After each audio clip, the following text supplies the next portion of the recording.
Hello everyone and welcome back to WAM'S tutorial. Today in this video I'm going to show you how to make handmade keychains with the help of transfer sheet. Here I'm using floral print transfer sheet and MDF keychain wood sheet. You can buy this MDF keychain wood sheet from Meesho at a very low price.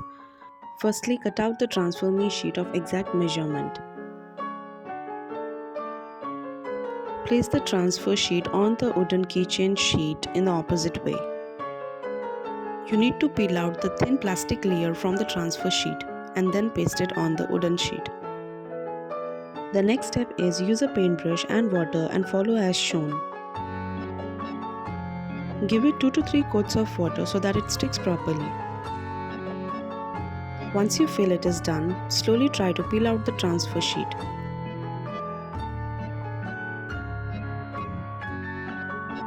So here's the final result.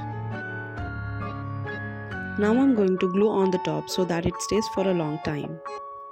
You get a set of chains with this wooden sheet, which you can attach and make it as a keychain. As I'm giving it a final look, with this our keychain will be ready. I hope you all enjoyed watching this video. Stay tuned for the upcoming videos. Thanks for watching.